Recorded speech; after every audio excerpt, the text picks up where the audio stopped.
بھائیو، تمام مکاتب فکر کے اندر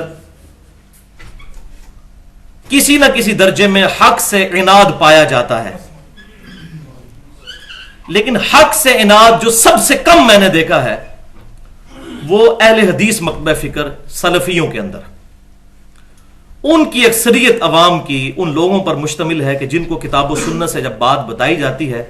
پھر وہ کسی بزرگ کی پرواہ نہیں کرتے۔ لیکن ادھر بھی علماء میں ایسے لوگ موجود ہیں جو خام خواہ ہٹ درمی کا شکار ہیں، لیکن باقی جو لوگ ہیں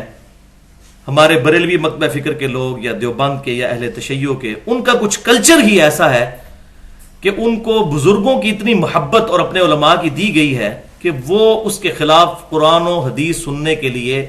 تیار ہی نہیں، اگر تیار ہو جائیں تو ماننے کے لیے تیار نہیں ہوتے۔ اب یہ اہل حدیث کے ساتھ جو معاملہ ہے اس کو آپ حادثہ بھی کہہ سکتے ہیں کہ ان کے کلچر میں ہے۔ جیسے میں کہتا ہوں کہ بریلویوں کے دل میں نبی صلی اللہ علیہ وسلم کی محبت کوٹ کوٹ کر بھری ہونا یہ ایک حادثہ ہے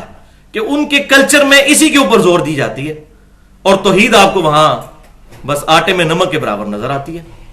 بالکل اس طریقے سے ہمارے جو دیوبند مکتبہ فکر کے لوگ ہیں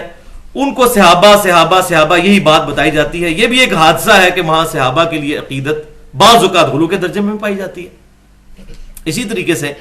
اہل تشیع کے ہاں اہل بیت کی محبت، اس میں کوئی شک نہیں کہ پائی جاتی ہے، غلو کے درجے میں ہے لیکن پائی جاتی ہے، اور وہ ایک حادثے کے سوا کچھ نہیں کہ وہاں پر یہی باتیں سکھائی جاتی ہیں۔ بالکل اس طریقے سے اہل حدیث مکتبہ فکر کا بھی یہ حادثہ ہے کہ یہاں پر کلچر ایسا ہے کہ یہاں کسی بڑے سے بڑے عالم اور بزرگ کی بات نہیں مانی جاتی جب تک وہ سپورٹڈ نہ ہو کتاب و سنت سے۔ اور یہ بہت بڑا ایج الحمدللہ ہمارے اہل سنت کہلوانے والے تینوں گروہ بریلوی، دیوبندی اور اہل حدیث میں سے سلفیوں کو یعنی اہل حدیث کو حاصل ہے۔